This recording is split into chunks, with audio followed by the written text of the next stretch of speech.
Welcome back to the Name Redacted podcast, America's most beloved podcast, the most downloaded Red Sox podcast in the world. It's a positive podcast here today, gentlemen. It is a positive podcast. The Red Sox have won another series against the first place team, mind you. But before we get into the series, I have to address the slander.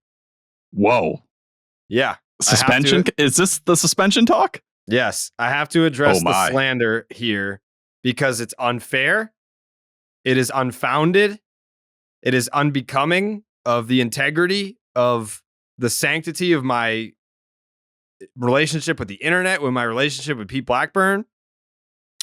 So today, Elon Musk took away everyone's blue check that had a blue check. But mine's still up. I still have a blue check because I have Twitter Blue. And I'll explain why. Pete Blackburn tried to come at me and say, you've given Tyler so much grief for paying for Twitter. And then here you are paying for Twitter. My response is as follows. If you paid for Twitter just to get the blue check, like Steve, you're kind of a loser. Whoa. Why do we have to say something like that? Well, because you are. If you only paid for Twitter Blue just to have the blue check, then that you're kind of a loser for that. But well, I can say, I don't want to speak on Steve's behalf, but it comes with a bevy of features. Right, but he did it for the blue check, and so did you. I will be honest. I spoke with Steve today. Okay, would you like to share the details of that conversation? We spoke about what it was like to be arguably the last people standing with blue check marks. And, did we possibly make a mistake going down this road where now nobody has really blue check marks and we stand out as people with them because it's clear we paid. But I think we came to a middle ground where it was if Jared Carrabis has paid for it, it's okay because we're all the same now. We're all in the same group. So you're a loser like us. No, you guys are both losers because you paid for a blue check. I got my blue check in 2015. If you actually already had a blue check, so here's why. I'll explain why. Because it's not a bullshit reason. I don't care. Like, I actually looked because Pete tweeted me and he was like, there's a feature where you can remove it. I started Googling it. I was like, where the fuck's the feature to remove it? Because now I got all these people like tweeting at me being like, oh, you loser, you paid for Twitter. I'm like, bitch, I've had a blue check for like 8 years. What are you talking about? So they sent out that notification being like, we're removing the 2-factor authentication to protect your account unless you get Twitter Blue. Then I'm looking into it. There's all these other apps. You pay like $100 for the app to like protect your account. I was like, why wouldn't I just do Twitter Blue to keep that feature for cheaper than to pay $100 for this app to whatever? Because like, no offense, Tyler, I am at a much higher risk for someone to hack my account than you are. No, it's a danger. It's a real danger for someone like you. Right. Like people will try to guess your password. They'll fucking hack your account. At least with like the authentication, it's like you need you basically need my cell phone. Like it texts you a code and all that shit. So I was like, all right. And that's when I got Twitter Blue, was when they took away the extra security. I was like, all right, whatever. $8 a month to keep my account secure. Fine. No big deal. But you and Steve paid for the blue check. You guys are the losers. I am at high risk. No one wants Steve's account. No one wants your account. That's that. Why do you have to go that far? I think some people would like my account. Jake, does anyone want Tyler's account? There's someone. There's someone. Nobody wants your account. You don't think anyone's ever been like, oh, let me try to guess Tyler's password. What could he come up with? Never, not once. But as someone who has had hack attempts, like there is all kinds of crazy shit that have happened to my accounts, people trying to get in. So yeah, I pay the $8 a month for the security of it. But the people that were coming at me today, I was like, some dude was dead serious, tweeted me. He's like, I like your content, but the blue check is where I draw the line. I'm unfollowed. And he did. All right, dude, if it matters that much to you, and I'm going to throw the same people in who feel the need to tweet like the meme with the verification, that is just as lame if you tweet that as someone as having the fake verified check mark. I don't understand why people care so much. Like $8 is basically a coffee at Starbucks. Like, why are you so concerned about what I do with my $8? Not wrong. Where I will also back you up, Jared, is you didn't do this today like out of panic or anything. No, you weren't like, oh crap, my verification's gonna like disappear today with everyone else. I don't give a you fuck. Reached I'm out trying to me. remove it. Yeah, we spoke more than a month ago where you were having an issue when you were signing up and we were talking it through. And that was before any of this happened. That was just in terms of, setting your account up so that you were good to go so nobody could hack you. Correct. That was before I think they announced that they were taking away blue checks from people that didn't pay. Like I think you're right. Yeah. Like I didn't fucking know that they were going to do that. So I'm doing it for security. I will say shout out to Pete because I do feel like this is a W for me, or maybe half of a W, because we are somewhat on the same plane, even if it's a little adjacent. We all are part of the same family. We are Twitter Blue. We stand together. I don't stand with you guys. Are you part of Twitter Blue? I'm trying not to. I'm trying to get rid of the blue check. I don't want Even if you get rid of it, everyone who's listening right now, just like they know the lies you've spread in other podcasts, they know. They know what the reality is. You, me, Steve. No. The three. No. We're together. We're hanging out, arms around each other. We're blowing it up. It's like going to Disney. And as an adult, I want to go to Epcot to try the different beers around the world. But you want to go to ride the teacups. Like we are not the same. But who doesn't want to ride the teacups when they go to Disney? It's like a classic part of the whole thing. I don't. You don't want to go on the teacups? Nope. Fucking loser. You're a loser. You pay for Twitter. So do you. Fuck you. Jake, if you went to Disneyland right now, I'm not saying the teacups would be the first thing you would go on, but you'd stop by at some point, right? No, I'm not a child. Yeah, exactly. Whoa. So that's children have Twitter Blue. That's what you're telling me. No, losers. Children and losers? I guess. I mean, if you really did get Twitter Blue for the features, then yeah. But like, I feel like people are going to say that. They're going to be like, oh yeah, no, I like that I can tweet longer videos. What fucking 5-minute videos are you tweeting, dude? Yeah, there's very few. That is a hard sell. The only thing I'll give somewhat points for, and I think it's your least favorite feature, is as someone who often has mistakes in their tweets and like has to delete it once and repost it. The undo thing where you get the 30 seconds or whatever. That's great. Elon, your fucking edit button doesn't work at all. It is completely broken. Yeah. I have not been able to edit a tweet in months. Or weeks, I should probably say. I'll say this about Twitter Blue, because I was curious. I was like, there has to be an incentive, like visibility wise, that your tweets pop up on the For You more. And I asked someone that has a larger account, I was like, hey, I noticed that you have Twitter Blue. Is there a benefit? And she was like, yeah, like I get way more visibility. And as someone who makes their living on Twitter, yes, I would like more visibility. It's an app that I use every day, multiple times a day. So it has nothing to do with the blue check. You can take your blue check and shove it up your ass. It's more just I use this for work. And if I can protect my account and make my content more visible by paying $8, then sign me up, Elon. Hand up. Yeah, it's never about the check mark. People who are about that are low and shallow and don't have their eyes on the right thing. Right. So I'm happy to be part of this self-righteous group that really understands the important parts of the game. Yeah. You know what else I'm trying to understand? Talk to me.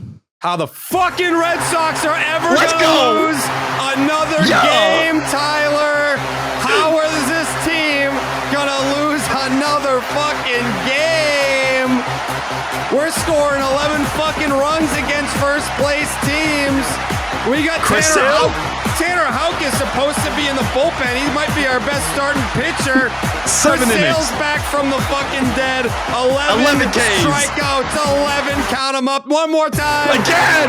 Double digits. It's the best start for Chris Sale since 2019. Tyler Milliken wasn't even invented back then.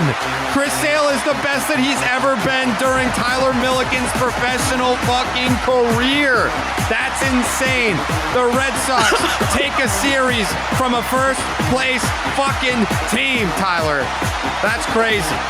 That's crazy. I know that Jake and I predicted a sweep and it didn't work out in the middle game. That was kind of a blowout, but like, who cares?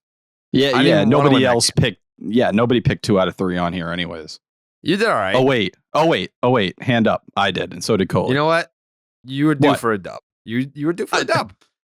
I think there's been, knock on wood here. There's been some karma coming my way recently. You think so? A little bit.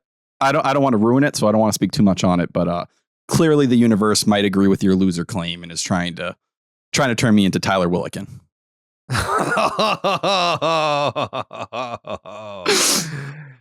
Tyler, I'm about to take the meanest L in the next 72 hours. It's going to be all time bad. I can feel it. Please don't taunt the universe because you don't have the bullets to go toe to toe with that power. I don't. Head down. I'm walking forward. Oh man. I think usually I think when the Red Sox win a series and they win that last game, we usually start with that last game because it's fresh in our minds and you're usually feeling good about that win. Red Sox win 11-5 in the series finale. Tanner Houck was outstanding, but I think that we would we would be missing the mark if we didn't start with the series opener and Chris Sale. I think we would be doing a great disservice to our listeners if we didn't start there. So hold that thought real quick, because if you bet the over on 10 plus strikeouts for Chris Sale against the Minnesota Twins, that would have been cash money dollars. The baseball season's in full swing, whether you're rooting for the home team or betting on your favorite player, like Chris Sale maybe. DraftKings Sportsbook has got you covered for all this season's action, and right now, new customers can place a $5 pregame moneyline bet and get $150 in bonus bets if your team wins. Plus, everyone can hit one out of the park with DraftKings stepped-up same-game parlays. Boost your winnings with each leg you add up to 100%. I had a same-game parlay in I believe, yesterday, the middle game. So not a great one, but I did say that Joe Ryan was going to give up more than 3 hits for the first time in a start. I was correct. I try to keep it going for Doogie. I mean, Doogie went off in every game that I didn't bet on him. So that was tough. And then I had no runs in the first inning, and Corey Kluber did not understand the assignment. So that was a bust for me. Join the big league action right now on DraftKings Sportsbook. Download the app and sign up with the promo code Carrabis, Carrabis. New customers can bet just $5 on any pregame money line and get $150 in bonus bets if their team wins. Only at the DraftKings Sportsbook with the promo code Carrabis.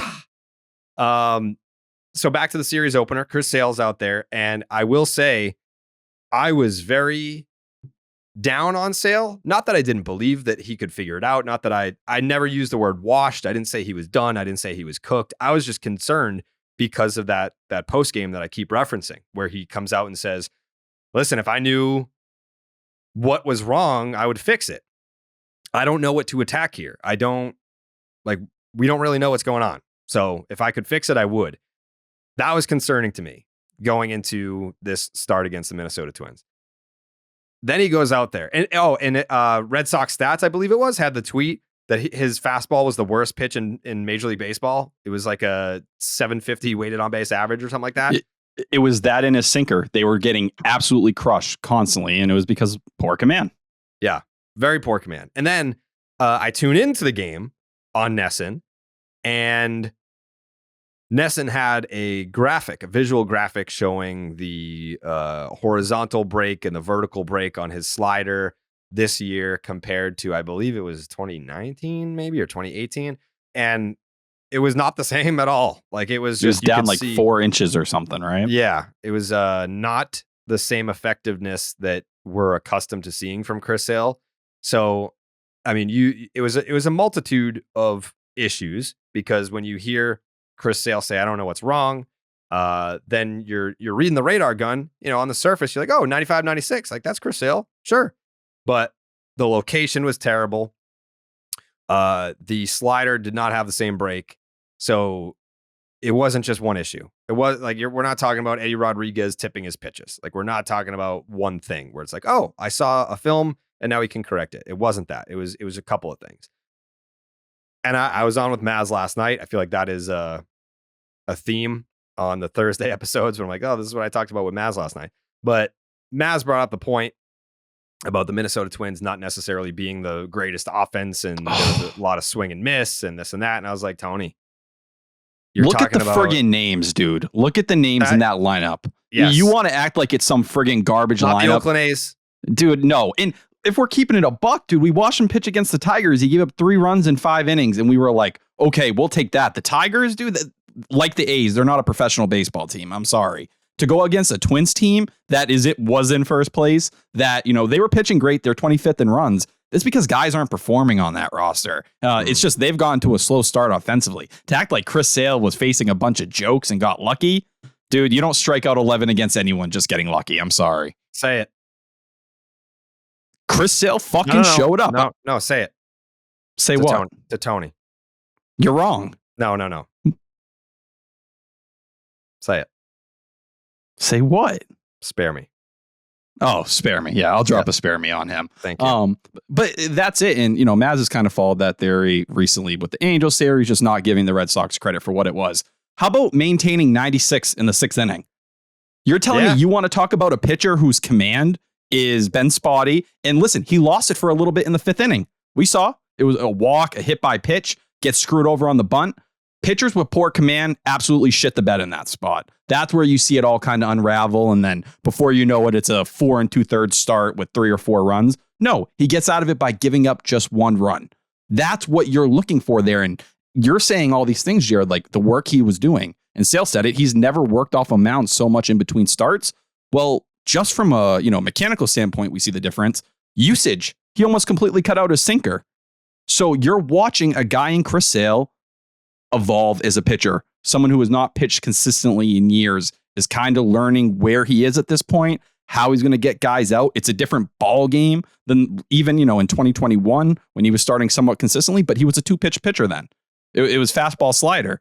Now we're seeing the changeup play up and it looks as good as it has ever, at least going back to pre-Tommy John. You're telling me now the slider's working, the velo's 96 in the 6th inning, and it's April 20th. He's probably not going to really hit his stride until May or June. There's plenty to get excited about here. And no one's going to go as far and tell you, oh, Chris Sale's the ace. You don't have anything to think about. But if you don't see the positives in that, you're just being negative to be negative. And you're one of those trolls who was saying he was going to have to retire in 2 weeks or 3 weeks because he could no longer be a big league pitcher. Jake, what did you think about Chris Sale?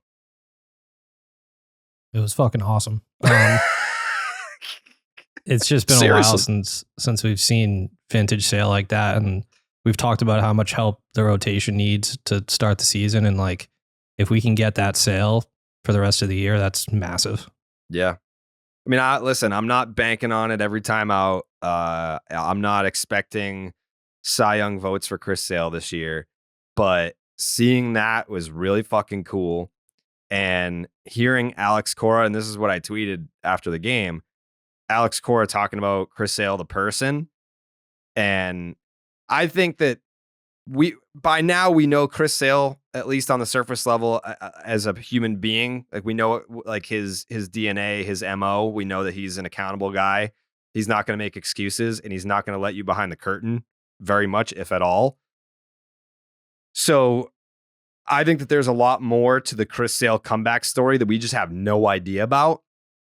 But when you listen to Alex Cora talk about it, I think you can kind of get more of an idea of how much of a struggle it was for Sale to not only get back, but all the setbacks that he's had and the trials and tribulations of once you're healthy enough to get on the mound. Like we're talking about 4 starts here, but you're talking about a guy that has had to struggle, not just to get back, but once you are back, still fighting to get back to the Chris Sale that he was, in 2017, 18, 19. Like that's a long time. That's a long time to be sitting alone with your thoughts, wondering like, am I the same guy? Like, can I be the same guy? And then you get out there. That's got to be the loneliest feeling in the world, to be on the sidelines for that long, to have it's not just one injury that sidelined you. It was the Tommy John. It was the comebacker. It was the falling off the bike, quote unquote. It was all of that. And then didn't you have like the broken fucking rib just from throwing a baseball? Wasn't that another thing too? Yeah, just because he cared so much and he was so, set on after 2021 and getting lit up in the playoffs. He's like, I'm going to do whatever it takes so that I can be that guy to start 2022. I want to make up for it because I realize the majority of the fan base, has turned on me. I realize I haven't lived up to any of this contract so far. Dude gets hurt, pushing himself. It's just, nothing is more annoying to me than people, like, you could say what you want about him not living up to that contract. It is what it is. He's been hurt. But for the character stuff, man, like, I don't know if you're not paying attention, if you didn't know who Chris Sale was. And he was here doing his thing for years before the injuries. So you should know. There's not an excuse, but he's one of the greatest pitchers of his generation. one of the most competitive guys I've ever seen on a baseball field in general. He has talked about it. He lost his identity. He didn't know who Chris Sale was anymore when he couldn't play baseball. And that's what he told us. What were those conversations, like you said, behind the scenes that never got out? The day after he fell off the bike or when his finger got snapped. Can you imagine going down to talk to Chris Sale that day and what he must have felt? Like he was sitting there like emotional, throwing bullpens this spring and spending time with his family just to be able to get back. Like, did you think Chris Sale was just going to show up and immediately be this ace and kill it and do all this? Who can you expect that from? Years of a layoff. It takes time. And that's why the ingredients are there. How consistently he can put them all together and bake what he needs to be this kind of pitcher, we'll see. But for all you people that want to act like this guy doesn't care or that he's some fraud and all this, accountability stuff, like he said the right thing every damn time. He has held himself to the higher standard, taken it right on the chin. What more do you want from this guy? How can you not be happy for him after seeing that outing? This is a comparison on a smaller scale, but I grew up watching Albert Pujols with the St. Louis Cardinals, just being an absolute offensive machine, like an all-time offensive great. And then he goes to the Angels and sucks for like 10 years.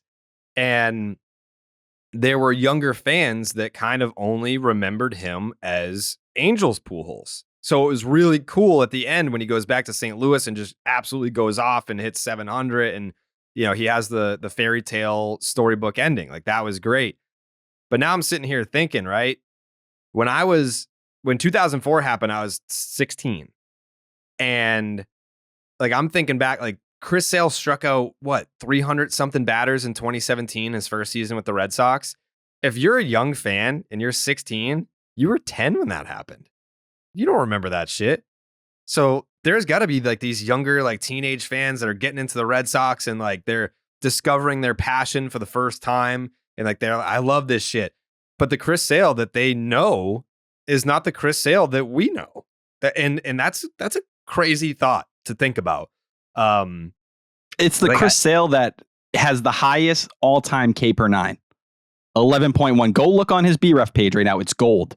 That's a gold 11.1. That's who Chris Sale was for all these years before the injury. We'll see where he is at this point, but he struck out 11. He just struck out 11 guys. That's who Chris Sale was, the guy who finished top 6 in MVP voting every year from 2012 to 2017. Mm-hmm. Or 2018, excuse me. And why? Because he didn't win one. He never actually got, first place. Put some fucking respect on this guy. I've never seen so much disrespect for one of the greatest pitchers of the last, of the century, of 2000 on, of all time. Chris Sale, if he, we'll see how it plays out over the coming years, but from a number standpoint, like if he had to call it a career today, I'm voting him a Hall of Famer for what his peak was. There's not many pitchers that ever came close to being that dominant. Mm-hmm. But I'm not saying that I don't understand the fans' frustrations, because all of this poor performance, or not even poor performance, because he hasn't really even been out there, has happened during the contract extension. And that's another thing that like you can't really blame him for. Like Dave Dombrowski puts all this money in front of you. What are you going to do? Say, no, I want to go to free agency and I want to earn it. Like And nobody was crying at who. No, everyone was if you can, dude, we were thrilled. Yeah. You're like, oh my God, you have one of the greatest pitchers of all time under contract for the next 5 years. We have, no disrespect to David Price, but you didn't get to enjoy him being an ace. Like Chris Sale was like, holy shit, we have the ace. Like this guy is going to be our, the closest thing you could compare it to, Pedro days. Mm-hmm. Like that's what Sale Day was during that era before all this happened. Yeah. But I'm just glad. But to bring it back to the point about what Alex Cora was talking about after the start, like you could tell that he was much more privy to the behind the scenes struggle to get to this point than most, if any. So he was talking about that, like this is like that. It kind of goes back to like the opening day thing. Like he's healthy. Like we just want him to enjoy opening day, because what if like, the start that he started game number 2 and he was terrible. He said it was the most embarrassed he's ever been on a field. Like what if that was on opening day? Like I hate to speculate, but reading between the lines, it sounds like, and it would be totally understandable if this were the case. Sounds like Chris Sale was like struggling a lot, like mentally. And why wouldn't he? Like you are a dominant Hall of Fame talent that has if 10 is the scale, he's a 500 on the compete scale. Like, this is what he does. And to have that taken away from you, like, guys go nuts when they have to sit on the sidelines for half a season. This guy had to sit on the sidelines for years, waiting to be healthy again, to get back out there and compete. And then when you get back out there, you're not yourself. Now you have to keep fighting to get back to where you were, or you have to have that conversation with yourself. I may never be this guy again, so who am I now? Like, now you're having an identity crisis. If I'm not the guy that can just blow fastballs by everyone and throw sliders in the fucking other batter's box and have guys swing and miss at it, who am I? I have to now reinvent myself.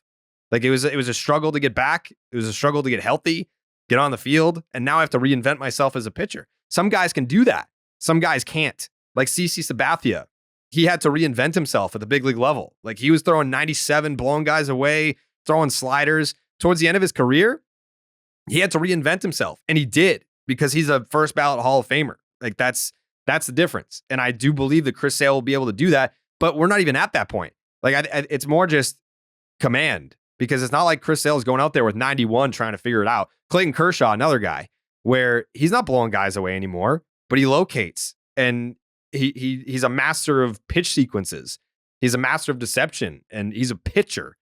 So yes, I believe that Chris Sale will get back to a point, like, again, to what we said earlier, I don't think he's going to be striking out 11 every single night. Like, I don't think he's going to be that, but he can be much better than what he was in the first 3 starts. And in the Detroit start, we've talked about that. Like, the box score looks just fine.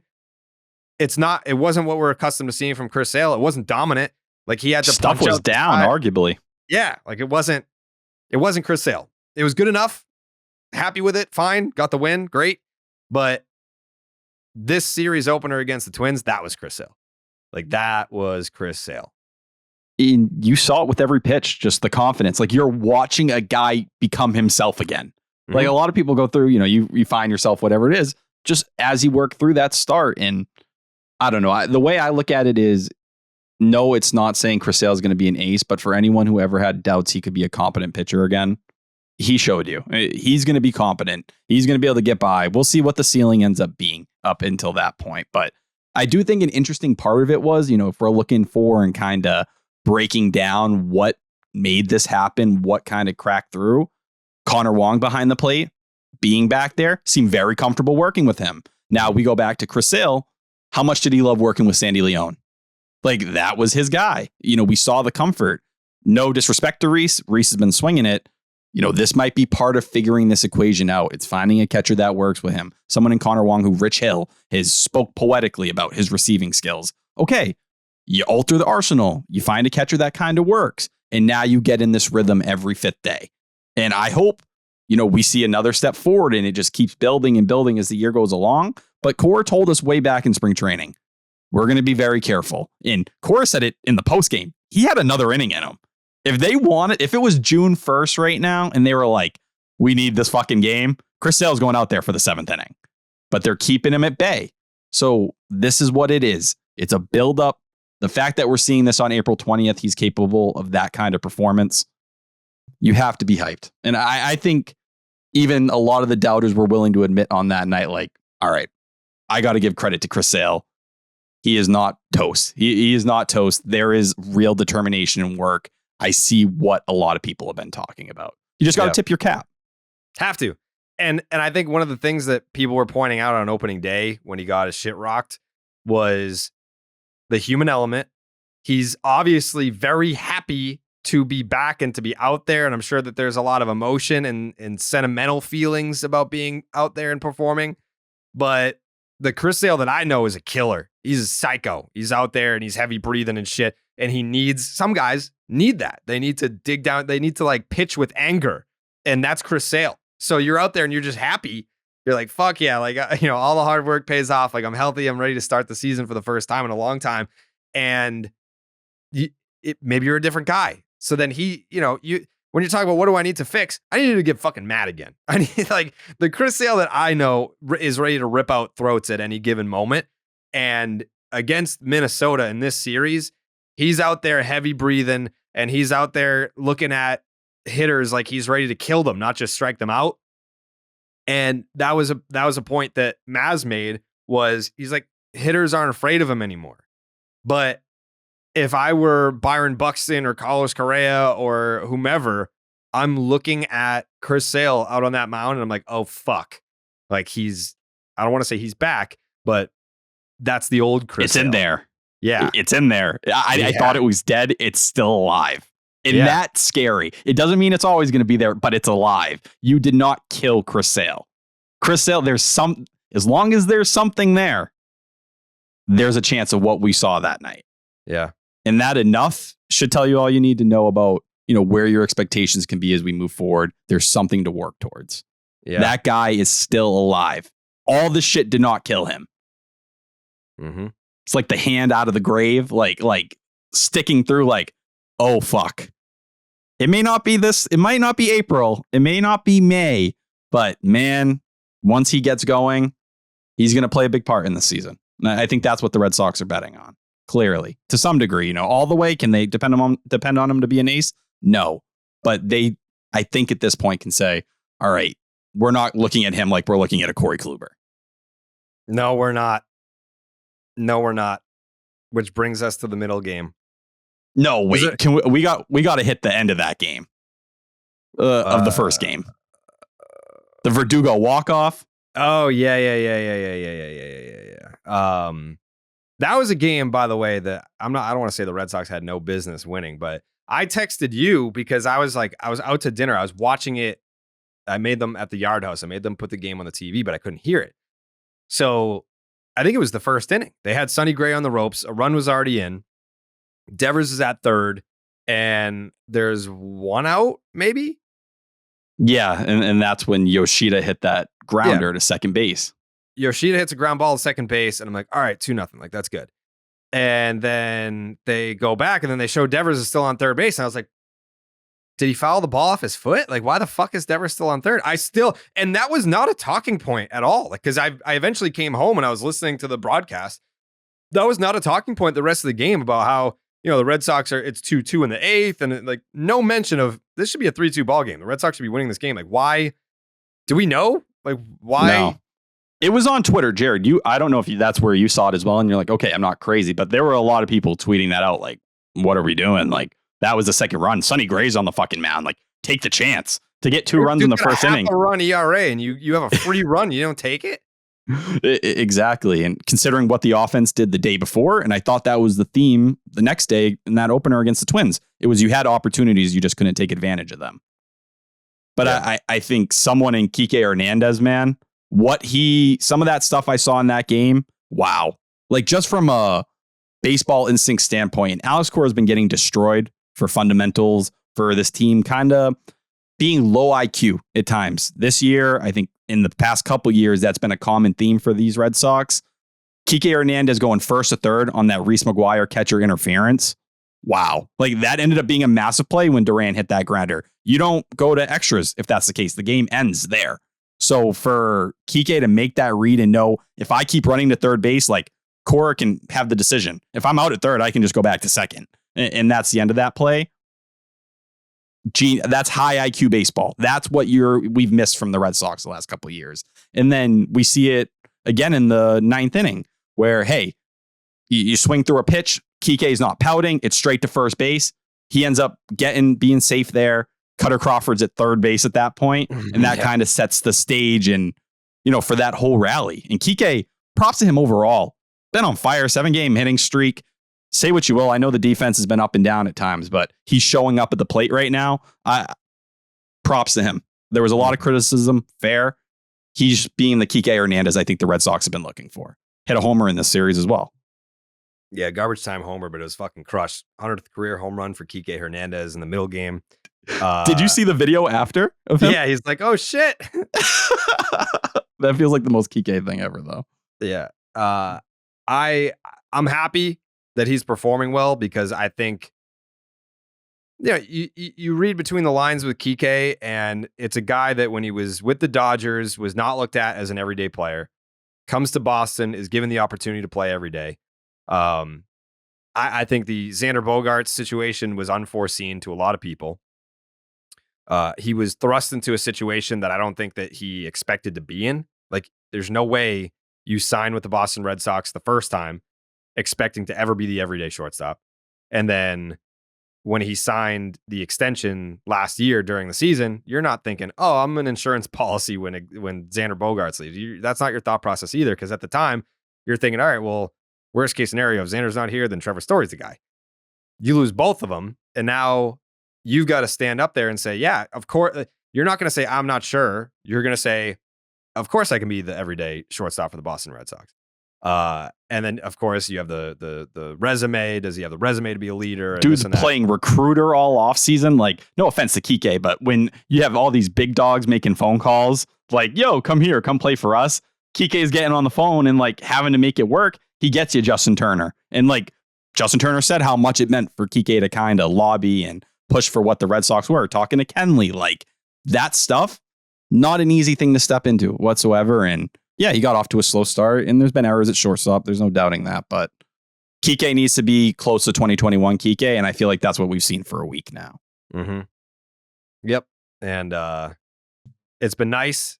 It's been nice to see him contribute. It's really nice to see that double from Christian Arroyo today, even though that was garbage time as well. But that's a dude that needs to get it going, and he knows that. We saw Valdez debut just for one game. Couple errors, but like couple hits too, you know, like he looks hitterish. I think that's the thing for him. Like he can swing it. It's a little quick, and I think we all know it is. He hasn't lit it up with the Woo Sox, even going back to last year after he came over from Houston. This year off to a slow start. It's there. It just give him time. The defense is what it is. I don't expect that to get considerably better, but for him to show up on his first day, and those weren't bloopers. He smoked those balls, hard hit baseballs. And I think for a lot of people, like, oh, you know, they were crying on Twitter this morning that Yu Chang was back. How's that fucking dad strength for you, Yu Chang? Yeah. Like someone had tweeted underneath me because I posted his homer and they're like, oh, nice to post one of his 2 hits this year. All right. Yu Chang showed up. Make it, plays a good shortstop. I'll give him his credit. It was rough at second base in that Tampa series. He's been doing it. And it says something that the Red Sox are willing to put Kike at second at times in favor of Yu Chang. I think that's a pretty nice compliment. Sure. Yeah. I mean, they need righties. Like, let's face it, the Red Sox need righties. But one lefty that stood out big time in this series was Alex Verdugo, who had the walk-off off the wall. Did they call it a double? I mean, he reached second base, but is that technically? I think they ruled it a single. Yeah. Okay. Should have been a double. Walk-off. We're going to call it a walk-off double. I want to say someone had the graphic, like since 2001. Verdugo has 4 walk-off hits for the Red Sox. No one else has more than 1. So this was the thing I was doing in my head. This year we have this walk-off. Last year, Yankees walk-off in July, right before the All-Star break. 2021 was the Guardians walk-off. Is there one I'm missing? Has to be. Was there a 2020 walk-off that, probably Alex Verdugo finished 12th in MVP voting? I know I say that a lot, but he did in 2020. That is a real stat. That happened. Just saying. Yeah. But yeah, he's got 4 walk-offs with the Red Sox. No one else has more than 1. But yeah, no, it is the Alex Verdugo breakout season, which a lot of us were talking about before the year started. You know, he has an attitude change. He has a physique change, a training change. And I don't want to say an approach change. Maybe. I mean, like he's not trying to drive the ball, but he is definitely making far more contact. I don't know if you can back that up with any statistical analysis, but it seems to be that he's making far more contact. I got a little bit here. I don't know if I'd call it far more contact. Actually, you know what? I got the K rate. He's never been a guy who K'd a ton. He was 92nd percentile last year. He's 95th percentile. So it has improved. You know, that's 3% there. Well, there's a contact rate statistic, no? Oh, yeah. Let me scroll here. Give me 1 second. Yeah. Dig that shit up, geek. Excuse me? Alex, I said dig that up, that sheet. Find me the sheet with the statistics on it. Okay, I got you. Thank you. But he is a guy.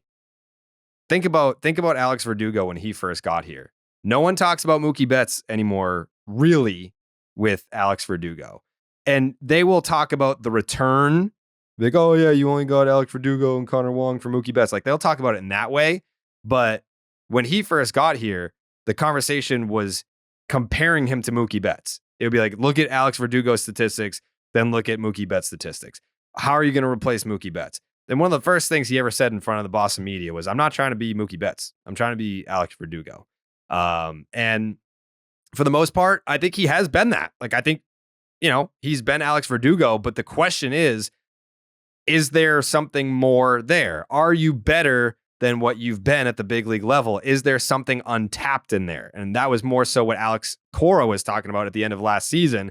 We think you can be a doubles machine. Stop trying to hit so many homers. Like, you can be a 40 double guy. Like, let's see that guy. And I think that he took to that. So we'll see if it continues. But so far, outside of maybe Rafael Devers, Alex Verdugo has been the best player on this team. I think if you're looking for really the guy to compare it to, and Cora says all the time he hates doing it, but it's Andrew Benintendi.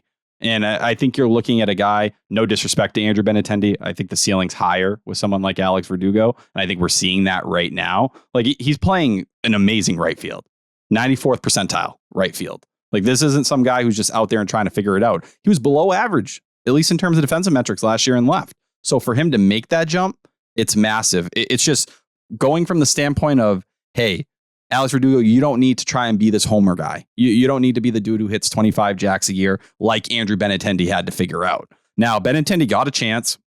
It didn't really click. He gets hurt. Then he gets traded. Alex Verdugo, Korg stepped in and said, hey, you need to change. He did the work. He changed. And we're seeing the results. So many people were like, trade Verdugo. Let's see what happens this offseason. Aren't you thankful you didn't now? The Red Sox haven't had a dependable leadoff hitter since Mookie Betts. Now, is Verdugo Betts, like you said? No. But is he looking like a fantastic leadoff hitter? Yeah. He's showing all the characteristics you could ask for there. And it shows up in all these metrics. He's not chasing anything. He's not, whiff percentage. It's 96th percentile. That's, just in terms of swinging and missing, 96th percentile. Never. It's so hard for him at this point to do that. And that's what, I sit here and I start to get really excited about, because even last year was 92nd percentile.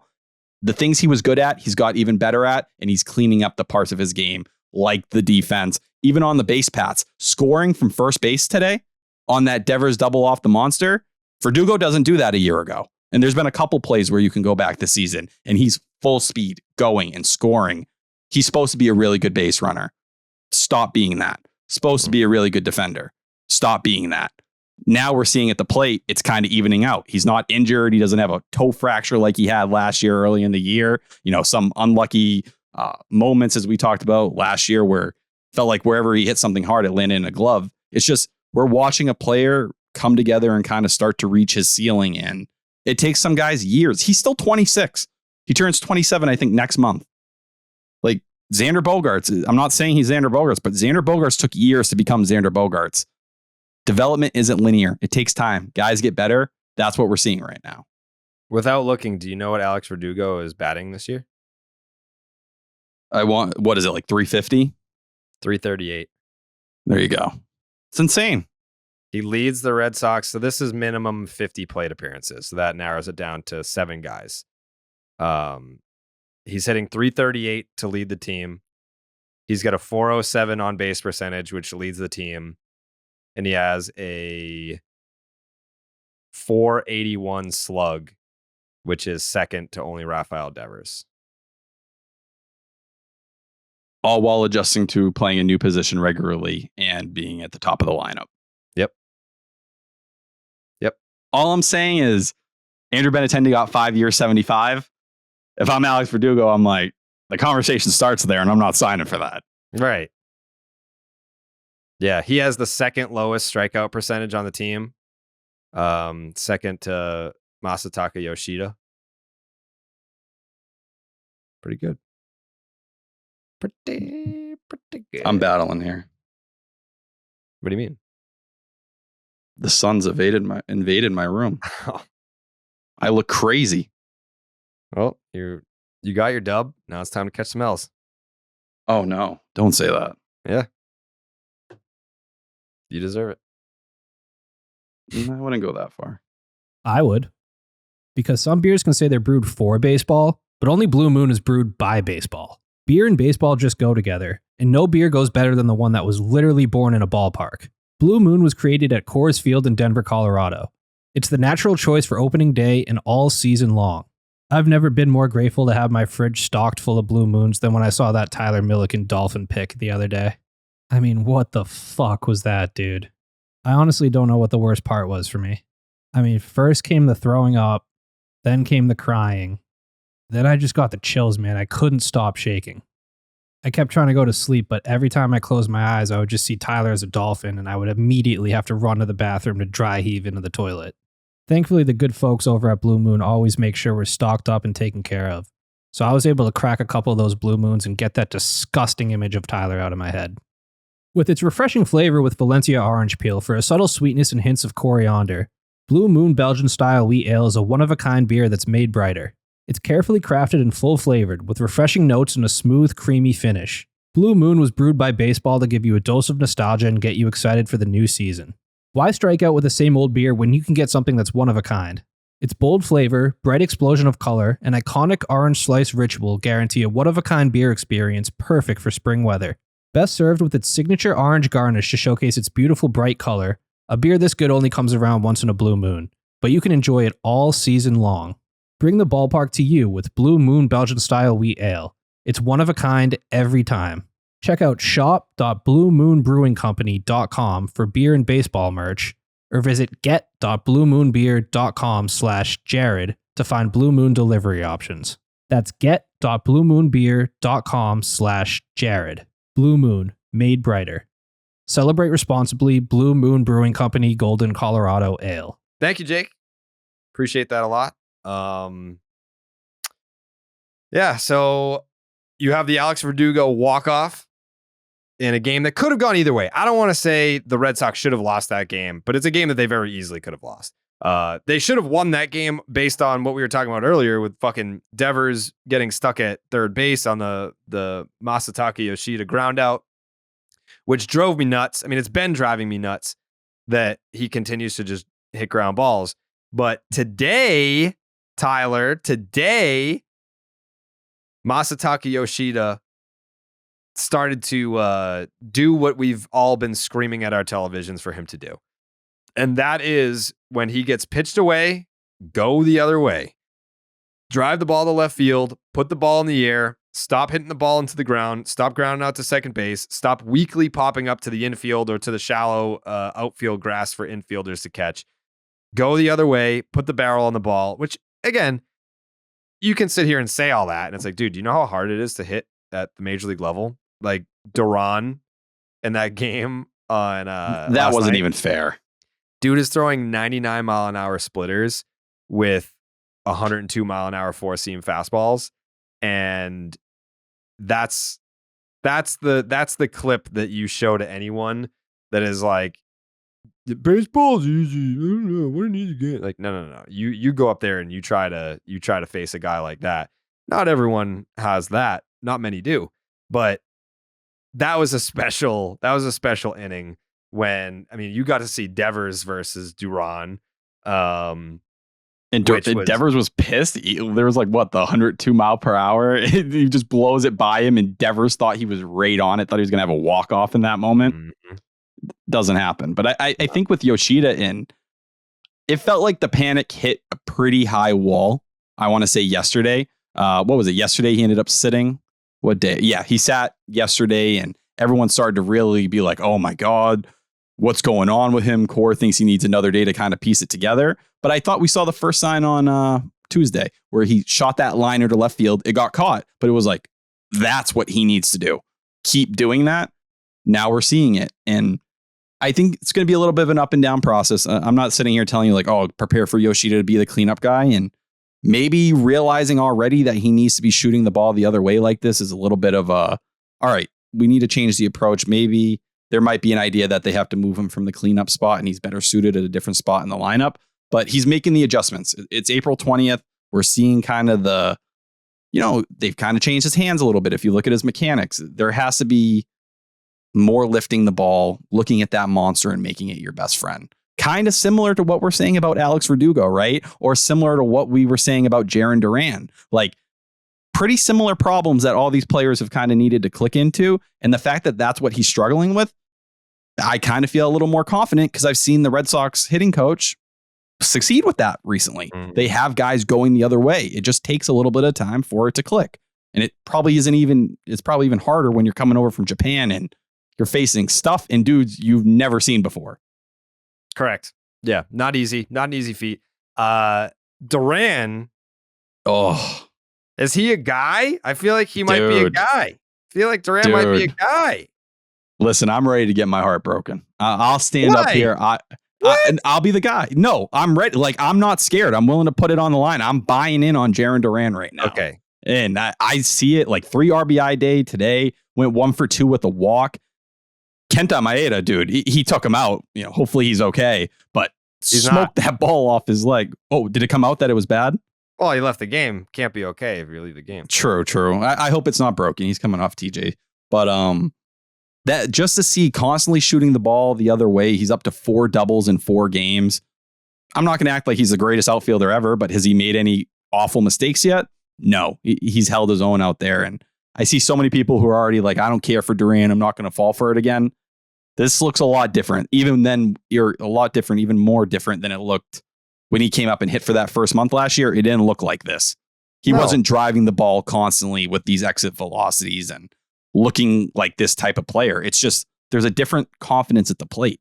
And it's hard. You can't really put numbers on it. It's just seeing it. I think TC was talking about it in the pregame, or that might have been the postgame. I can't remember, but it was about how he's playing.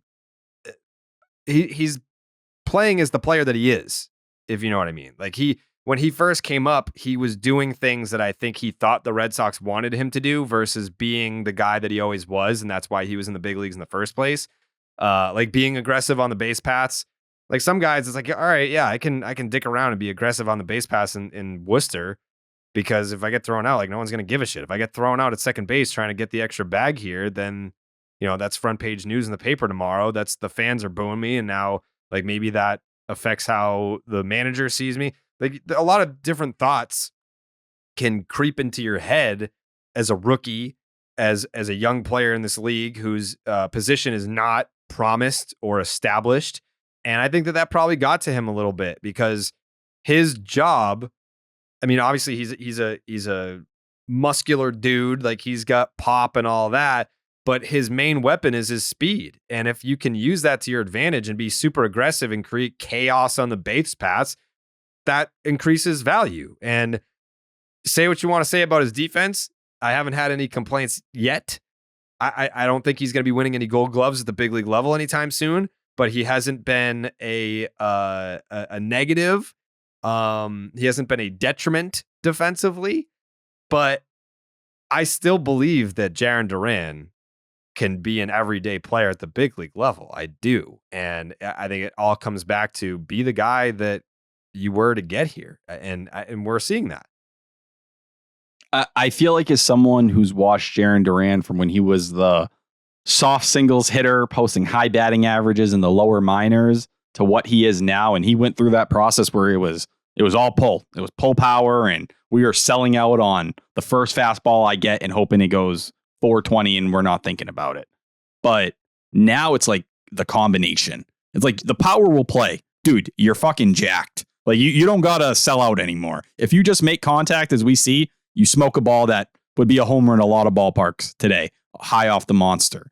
It's going to come naturally. Just keep shooting the ball all over, and that's where that speed plays. Something the Red Sox don't have or really haven't had. And if that can be something they now add to the lineup, you see how dangerous it can be. Stole a base already this year, so he's 101 in that department. And he's someone who hasn't been known for having the greatest base running instincts. So the fact that he feels confident to take that leap, and I think part of it is a little bit of the clubhouse and who he hung around during spring training with Alex Verdugo and Christian Arroyo really putting their arms around this guy. He looks comfortable. He doesn't look like, there were times last year, and he talked about it obviously, and so did we, where he looked scared. He looked like a deer in headlights. It was just overwhelmed, and it blew up on the field. It blew up, to moments where, the top of a grand slam and the ball falls back. He became the face of like everything going wrong with the Red Sox. And for him to come up and have this kind of start, it's a game changer, man. It is so big. And in a bridge year like this, let him go. Because if he establishes himself as a regular, that's so big, not only for this year, but for years moving forward with his talent. And look at Kelenic in Seattle. And I look, no offense to Jarren Duran, I consider him poor man's Kelenic. And I always kind of saw him that way. And Kelenic was one of the best prospects in baseball. Duran was top 30. That's what you're seeing. It takes time. It's not always going to pop the first time or even the second time. And that's why Chaim Bloom spoke so highly during the spring that we are not giving up on him. We think what we're doing right now is going to work. Here we go. Like, it's working so far. Will it keep working? I don't know. But he should be out there whenever there's a righty on the mound. There's no excuse. I do not want to see Tapia over him anytime. Give me the upside, and no offense to Tapia, we know what he is. He's a fourth outfielder, fringy guy on, the 26-man roster. Duran, there's still everyday regular upside. You need to buy in on that. Duran's a guy that I want on this podcast. I think that'll be easy. I think we can get him on pretty easy. He did say that he wants to work out in my basement, so maybe we can get a Jared and Jarren Milliken bicep workout / podcast interview. I don't want to make you guys insecure. I mean, I'm prepared for that. Thank you. But I feel like that's the kind of guy, not even to like walk that route, but if people can know more about him and kind of how he goes about the game, and he's seen as like this high character, like clubhouse kind of, not clown, but like he gets people going. A little bit like Verdugo. We haven't got to see all that yet. And I think this fan base will fall in love with it as long as he keeps producing, obviously. But just, this is the time. It feels like an easier clubhouse, an easier year overall, just to kind of settle in and kind of build a name for yourself. And we're seeing guys do it at different levels, like Verdugo, kind of piecing it together. Chris Sale doing it in a different way. A lot of these guys trying to prove something and establish themselves.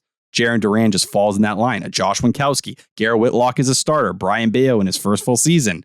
There's a lot of that across the boards this year. He fits in and he offers something, whether it's 10, 15 home run power.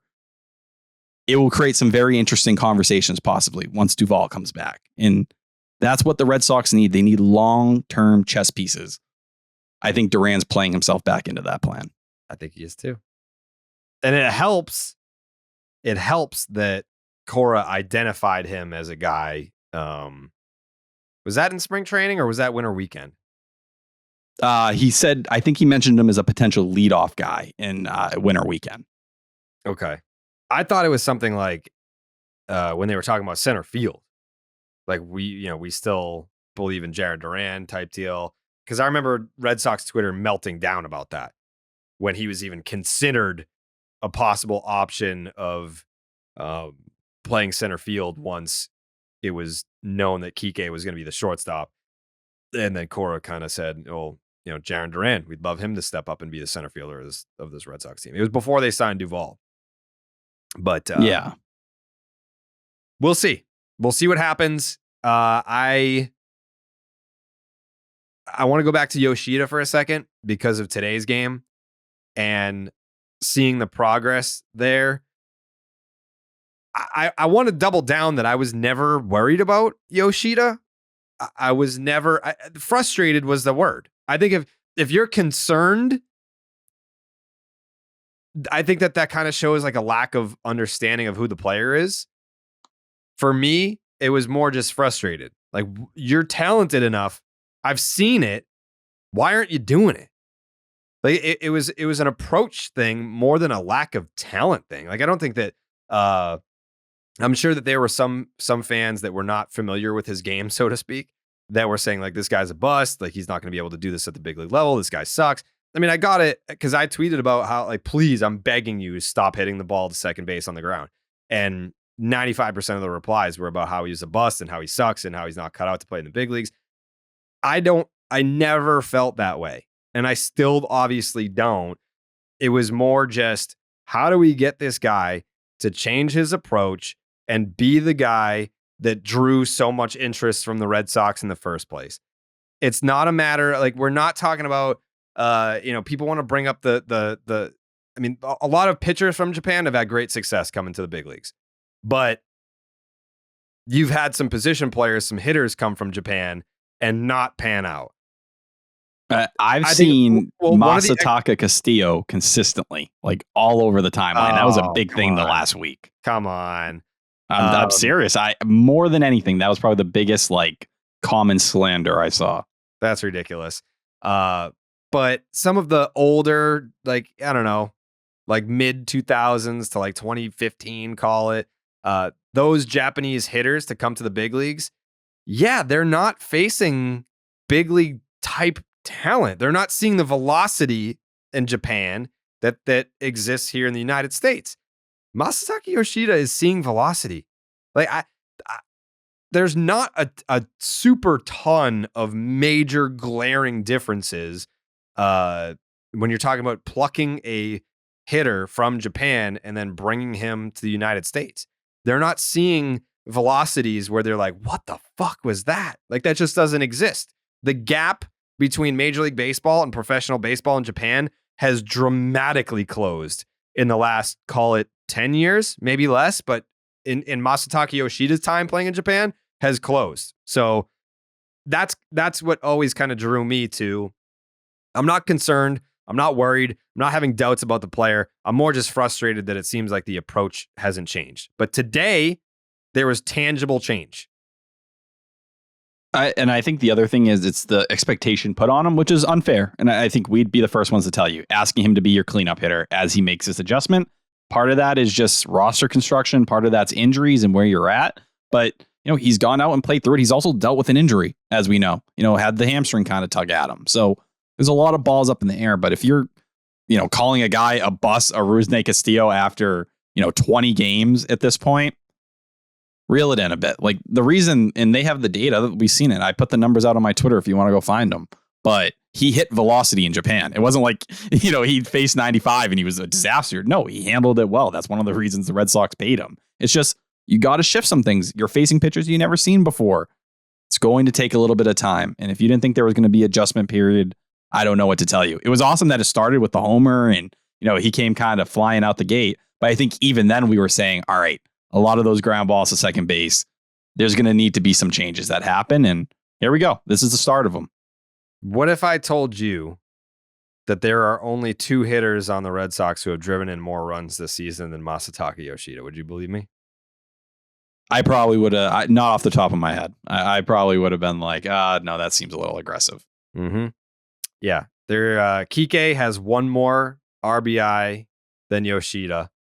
And then Devers has 10 more. Devers has driven in 18 runs, then Kike with 9, and then Verdugo and Yoshida are tied with 8. In the other thing I'll throw in on top of and that, he's the plate played approach. fewer games. Masataka Yoshida has driven in 8 runs in 14 games. Verdugo has driven in 8 runs in 20 games. 9 runs in 20 games for Kike. So I do think that's a little misleading. Now, Kike has been hitting 5 a lot, so he's getting more opportunities, but Yoshida's been getting, like, Verdugo's at the top of the lineup. So, Yoshida at 4, he's going to get Alex Verdugo, who's on base all the time. He's going to get Devers, right? Turner. He's kind of having the chance to capitalize. I'd also say for probably the last 5 or 6 days, I think all of us tweeted out at one point, a lot of big moments for Yoshida. I think you responded to one of those tweets and was like, come on, we need that hit. So yeah, there's had work a to lot do. of opportunities, but if off the top of your head, has he come through in them? Early in the year, yes. Recently, not as much. But today he did. And that's what stood out today, I think. It was like, all right, he's delivering the big hit a couple different times. That's what you need. And the plate approach hasn't fallen off. That's the biggest indicator. It's 97th percentile K percentage, 81st percentile walk percentage, 72nd percentile whiff percentage, and 82nd percentile chase rate. When a hitter shits the bed and it all goes out the window and they're lost, that would be the thing that falls and plummets and you're like, oh shit. No, he's just kind of redirecting how he's putting the barrel on the ball. That's really what's happening right now. Give it time. Everyone said Kike was never going to hit. He sucked. It was all after a week of the season. He starts hitting, right? Like, give these guys time. I think Pete Fotze, like, whatever he's doing to get these guys to go to the opposite field, there's a trend of it working. It excites me. It makes me feel good. Do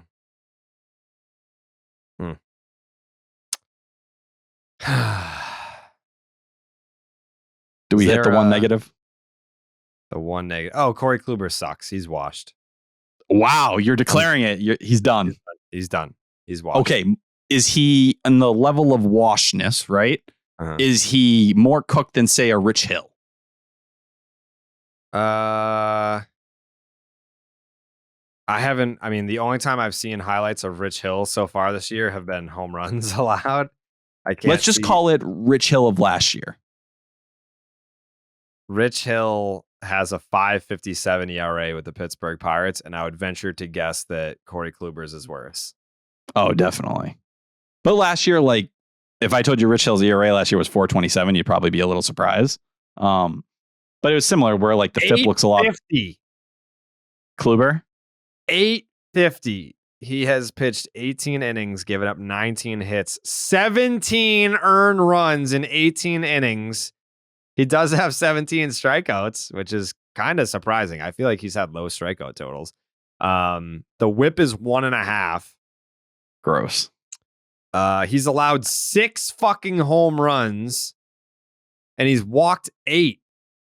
Like, Corey Kluber, his whole thing before was like, I'm a master of pinpoint control. And if you're not that, then what are you? You're not apparently, like, I'm blown away by those strikeout numbers that I've sat down and watched every single start. I don't recall being like, oh wow, Corey Kluber seems like a guy that's averaging like a strikeout per inning. Doesn't feel that way. The walk total is surprisingly high. He's not missing bats. He's getting hit hard. Like, I don't have the numbers in front of me for what the average exit velocity is, but it can't be good. Especially with the 6 home runs. So I don't know. I mean, I tried to give him a pass on opening day because it was really shitty weather, and I do sympathize with, you know, athletes that go out there and try to perform when it, like, you know, I've seen people, because the Steve video of Shohei out in the rain and everything, and plenty of people be like, oh well, rugby, they go out, in football they go out and play in the rain. Like, yeah, they don't have to like grip a baseball and throw it 100 miles an hour. Like, it's a different sport. When you're going out there trying to locate a fastball and you can't feel your fucking hands, like, that's why they blow into them, and that's why they have rosin to dry their hands. Like, that's difficult. So on opening day, shout out to Scherzer. That's why on opening day, I gave Corey Kluber a pass. I was like, hey, listen, you know, it was a really shitty day. I went to the game, did not go outside. I stayed inside the whole time. I was at the game, did not go outside and sit in the seat. I'm a fucking pussy. Don't care. But I've growing up, that was baseball in New England. You would start playing in March. It's 34. It's muggy. It's gross. Sometimes it rains. Guess what? You're still playing because it's a Sunday doubleheader league, and we ain't making these up. And we're paying you, like, we're paying a fee to play in this league. Guess what? We're playing the fucking games. So it sucks. I have tried to play baseball in that weather. Not fun. I can't imagine trying to face the greatest hitters on the planet in weather like that. So again, I give him a pass, but I have not given him a pass for the other slop ass starts that he's had. Has not impressed me. Not that I thought he was gonna, like, at no point was I expecting a return to form for Corey Kluber. I was expecting an innings eater. I was expecting a guy that could go out there and at least give the Red Sox a chance to win. He doesn't go deep in starts. He gives up a lot of hard contact. He's walking guys, which is something that he's never really done before. That's just not what that's not Corey Kluber. Corey Kluber's not a fucking free pass guy. He's not a 1.5 whip guy. Imagine how happy you are to be an opposing hitter when he starts you off 2-0 and you know 88 is coming down the dick here because he needs to get it over the plate. You're going to get taken to the moon every friggin' time on that. And I think that's what it is. I do think when we talk about what this season has been, it's easy to act like he's sucked the whole time. He was bad in Baltimore. He was good against Baltimore. He was good against Pittsburgh, right? That was the 5 innings, 1 run. We had the conversation on here whether they should have let him go deeper in that game. Like, people were genuinely upset. I think it's similar for the Rays start. Now, he got tagged for 4 runs, but that was because Blyer came in and shit his pants.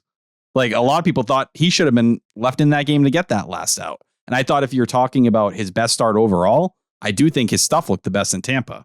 Now he gets absolutely destroyed by Minnesota.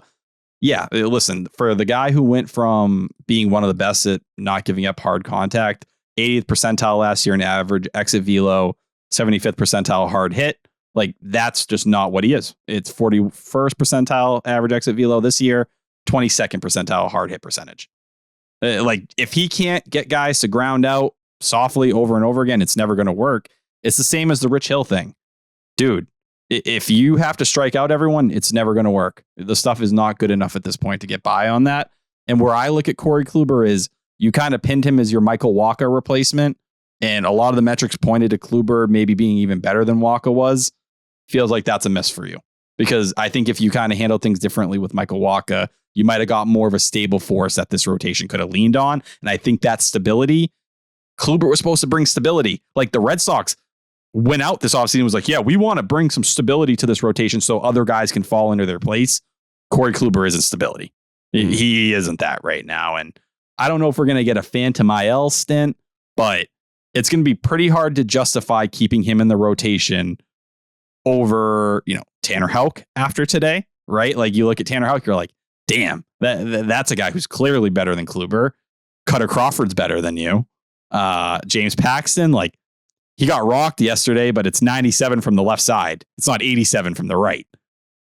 But you run into that same problem. It's like, do you want Corey Kluber in the bullpen?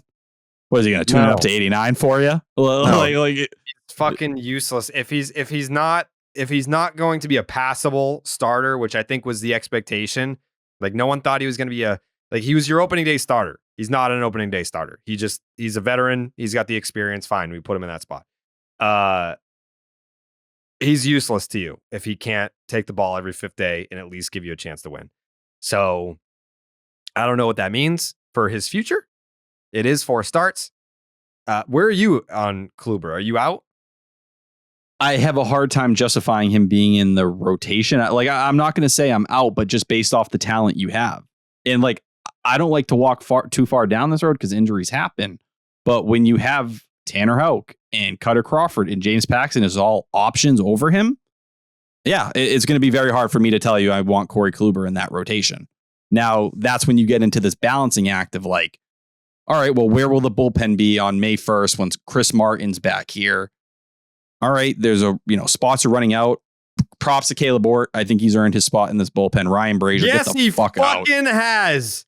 Breathe. Yes, he breathe. Fucking has, Tyler. This is why I don't say anything nice. Caleb Ort, baby. The motherfucking truth of the Red Sox bullpen. Caleb Ort, I got the names, I got the numbers. His last 6 innings, 1 earned run, 9 strikeouts, Tyler.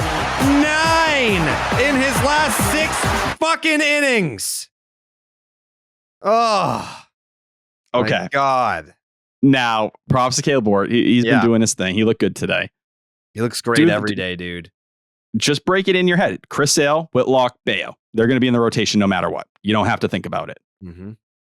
Let's say Nick Pivetta, right? He's a part of that mix. I like that idea. No, we're not doing that. Why not? But those are 3 guys you have locked in right there. You have another option in Pivetta. Depending on what they view it in Tanner Houck at this point, who I do think is changing the conversation about whether he should be just viewed as a reliever, there's just really not a justification for keeping him there. Now, you may give him a couple more starts to see what happens, but eventually the stuff just isn't good enough to be on this staff. He's so far behind these other guys. How would you feel if Caleb Ort was the opening day starter next season? I would never be a Red Sox fan, and I would, I'd stop watching baseball and I'd rip my own eyes out and step on them. I don't know why you have something against Caleb Ort. I really don't. I would call the Dolphin people and demand them to drown me to death. That was a great picture, by the way. It kind of looks like me, doesn't it? I mean, a lot of people were saying that there wasn't much Photoshop needed. Painful, but I agree. I do have a little dolphin to me. I do think I have some dolphinistic characteristics. Yeah. Who submitted that, Jake? That was Corey. Corey is an absolute pro. An artist. He is. He's the best to ever do it. We are very fortunate to have one of the best graphic designers in the world making graphics for this podcast, and Baseball is Dead as well. His attention to detail is not appreciated enough. He will make graphics for both podcasts and he will think of the tiniest of details and have Easter eggs in these photos. And I see them, I appreciate them, and I let him know that. But he is a he is a genius. He is the master of his craft. And that picture of Tyler Milliken as a Dolphin person, you go down and read the comments, everyone agrees. Horrifying, terrifying, nightmare fuel. I was trying to think in my head, like it reminded me of a horror movie, but I just didn't know what. It was like it was demonic almost, you know? I was going to tweet that photo. I mean, I retweeted it from the podcast account, but I was going to tweet it today and say, this is the last face that you see before you enter the 7th layer of hell. But Max and Scherzer I will say, suspended 10 games. What'd you say? Max Scherzer officially suspended 10 games. That just came across. That's ridiculous. That is absolutely ridiculous. But yeah, I think circling back to the rotation conversation, it's just you're going to have to make hard decisions. And this is where it comes down to this front office where, you know, you're going to have to. Is it more about depth? Is it more about putting the best 26-man roster together? And are you willing to kind of admit some mistakes? Because if Corey Kluber isn't good enough to be in this rotation at 10 million, say they just throw him in the bullpen and they say, you're going to eat these innings every time someone has a blow up. Okay, that's a bad use of 10 million when you were squeezing under the luxury tax. Mm-hmm. Yeah. Jake, are you in or out on Corey Kluber? I'm out. That guy sucks. Jared, if you could pick 5 right now, who are you putting in the rotation? Caleb Ort, 1. Nope. Grow Chris up. Sale, 2. Tanner Houck makes it for me. Nick Pivetta makes it for me. Is that a hot take? It's an interesting one. I don't hate it because Whitlock, I think Bayo. Is that 5? Yeah. Whitlock, Bayo, Sale, Pivetta. Can we be mature for a second? Can you not be a fucking immature. Child when it comes to Caleb Ort? I think you're being immature by saying that he couldn't do it when you have a guy that throws 100 miles an hour that is capable of starting games. No, I was seeing 94 to 96 today. So clearly he was getting a little tired from this usage. Act like you've watched baseball before. We have a very high standard for baseball knowledge on this podcast. And if you don't know the difference between a fastball and a changeup, I'm sorry, but we're going to have to look elsewhere. Oh, so Caleb Ort's throwing 94 mile per hour changeups right now? Yeah. Is this a new weapon he unveiled to all of us today and I didn't know because I'm not in the Caleb Ort circle? Before we went on the air, Tyler told us that he didn't learn how to tie his shoes until he was 17 years old. That is not true. That is fake news. And I don't know why you're bringing this up. That is what you said to us. I didn't say 17. I said 7th grade. Which is worse. And no, it's not worse because I think a lot of people don't realize, like, you know, growing up, I was a kid. I struggled with the small things. Like the big things weren't that big of a problem, but the small things for one reason or another. I just, you know, it took me a long time to learn how to snap. And when it came to tying my shoes, I was embarrassed. I think I realized even at a young age that, you know, when you have to tell your parents to tie your shoes and you're 10 years old, like, how can they even look at you the same? Like you knew how to like do your taxes, but you didn't know how to tie your shoes. Yeah, I think at 10, I filed for my taxes for the first time. And I think my shoes were untied when I walked into H&R Block that day. Okay. Tyler Velcro Milliken. No, I never wore Velcro because I was willing to own my failures. Okay. Who's an example of someone that hasn't been able to own their failures? Someone that hasn't been able to own their failures. You, Ryan Jared Carrabis. I don't fail. The record says differently. I haven't picked a series correctly yet. That's a tough look for you. I'd rather be an optimistic failure than an accurate fucking idiot like you.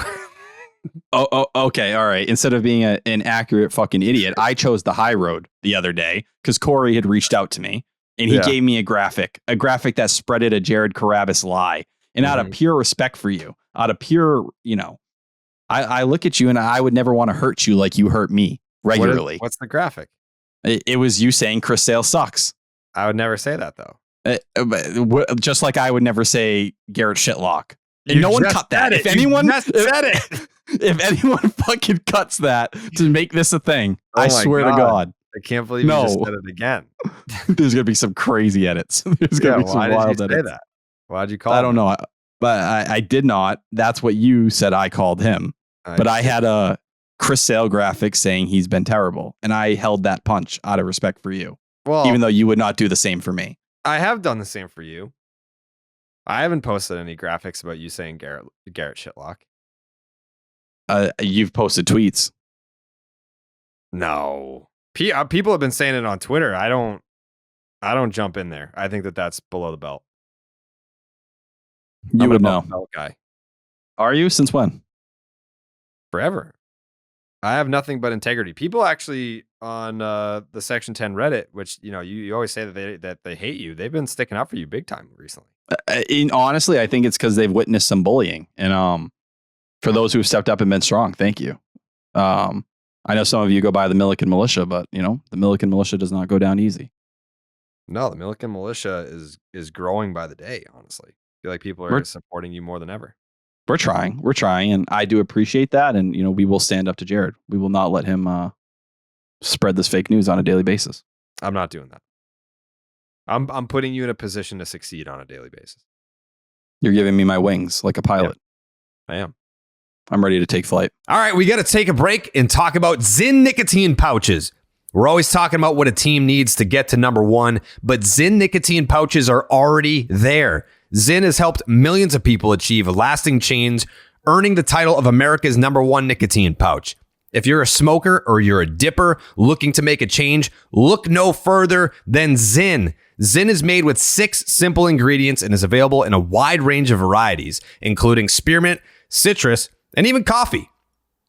And it's available in 2 strengths so you can control your nicotine satisfaction. Because it's discreet, you can enjoy it anywhere, anytime, so you never have to miss a moment of the game. Plus, every can of Zyn earns you points towards premium items like tailgating gear, top-of-the-line tech, Zyn swag, even gift cards. Find your Zyn at your local convenience store or online at Zyn.com. That's Zyn, ZYN.com. Warning, this product contains nicotine. Nicotine is an addictive chemical. Are you ready to drizzle some ketchup? I think I fucking am. Play the song, baby.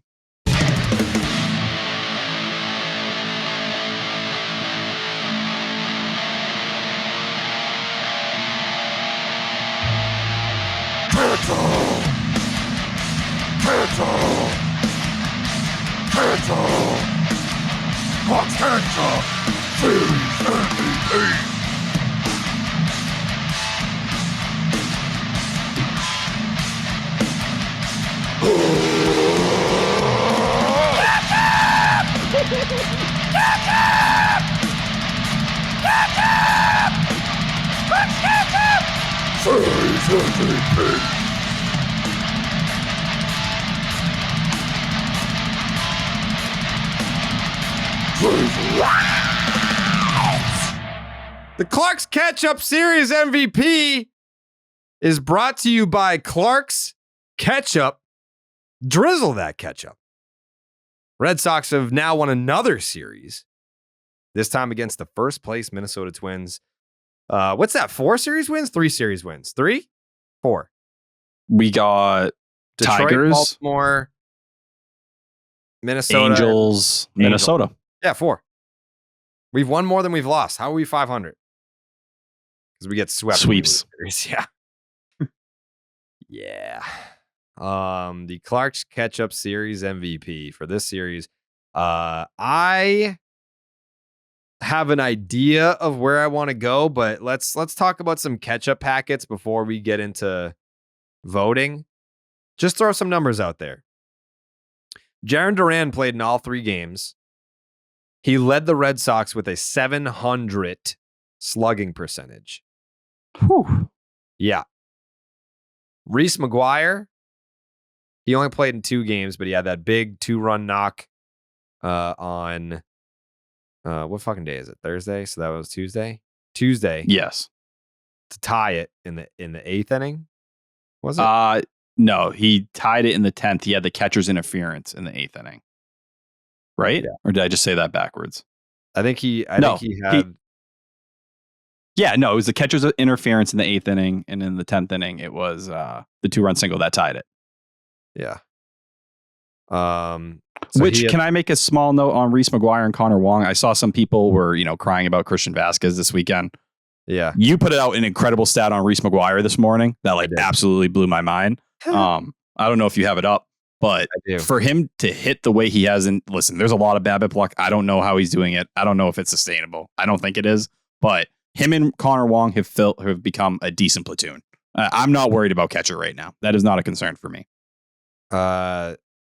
Since making his Red Sox debut on August 3rd of last summer, Reese McGuire leads the major leagues in batting average.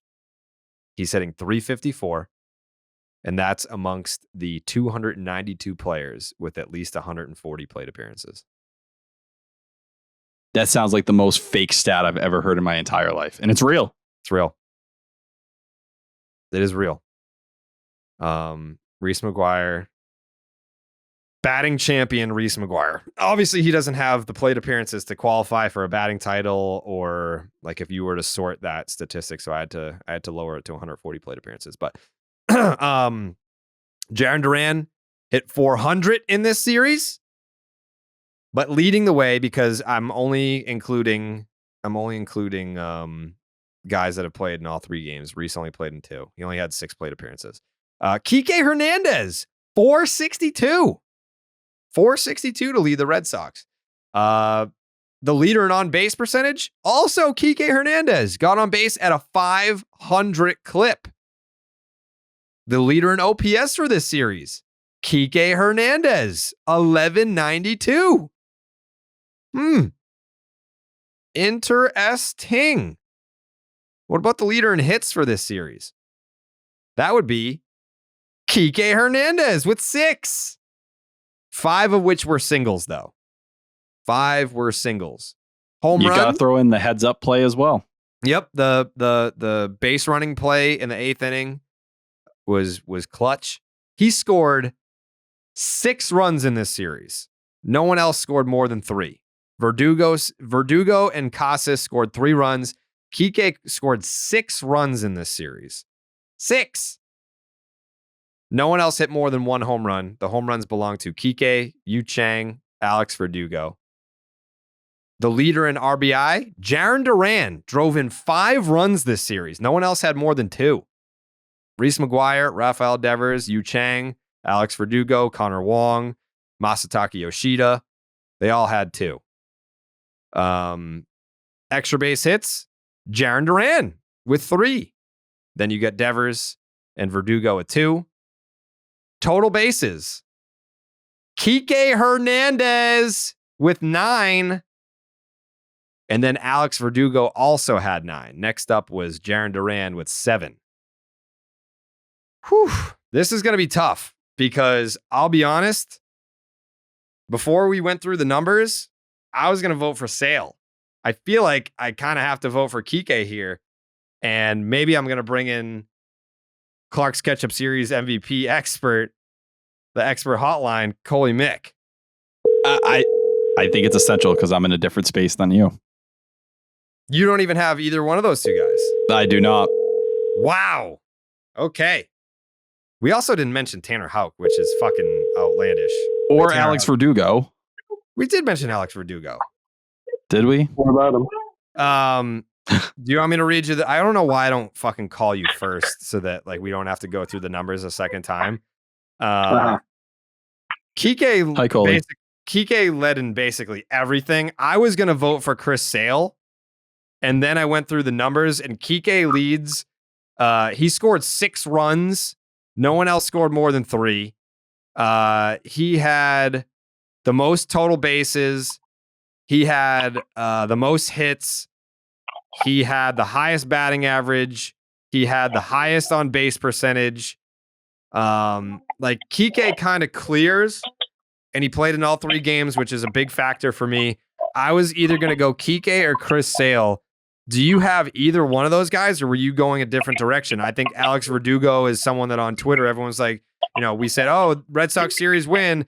And most people were saying, congratulations, Alex Verdugo, because he had the walk-off. He had the homer today. What are you thinking for Clark's Ketchup Series MVP? Verdugo had the funniest walk-off of all time. And then, like, they won the game on today, like, truly. the Twins just died. And then Duran's a sneaky couple packet guy. Mm-hmm. He killed Kenta Maeda, which was big. Yeah. And he caught that fly ball, which I've never seen him do before. Mm-hmm. I don't know. It's hard to pick against Sale. Like that's the guy we haven't seen. And the Twins lineup stinks, but that's the guy we just haven't seen against anybody like since 18. I'm not even trying to be a dick, but like in a long, long time. Mm-hmm. People were like, that guy's dead and gone. And he was like, sure ain't, pal. Houck too. Houck, again, terrible lineup. But when was the last time he went into the seventh where Never. like he also didn't enter in the seventh? Never. He's never got, that's his longest start of his career. Yeah, so like that's crazy. I also think they may win game 2 as out of hand as it got if Devers just hit second instead of fourth. So what's the opposite of catch up? Because that's what Cora gets for game 2. Must. I don't know what that was. Yeah, that was one of the stranger decisions I've seen. Did anyone even ask about that? Like, what was that? No, there were some pretty dumb questions asked after some of these games, but that one was not asked. Well, that would have been a good question. That's why, because I don't understand why our 2-hitter was hitting 4. That had to have been the only time this year, right? Unless it was a game I just missed. I would imagine that was the only time, yeah. Yeah, bad idea. Bad. Throw that one away. Throw that one in the idea pile with the guy who had the flickering lights idea. Both those guys can eat it. So I go Sale. Sale is your vote. Mm-hmm. Mm-hmm. Mm. This is bad. Why is it bad? I haven't decided. Like it for me, it was between Kike and Sale. Originally, I was gonna go Sale. Verdugo, no matter what, deserves a big time catch a packet if he doesn't win the whole thing. He walked you off. I think that game does feel a little differently if he didn't. And then today, the leadoff homer set the tone for the offense. Andy had the first hit of the big rally. That was the inning you broke the game open and won it. Yeah.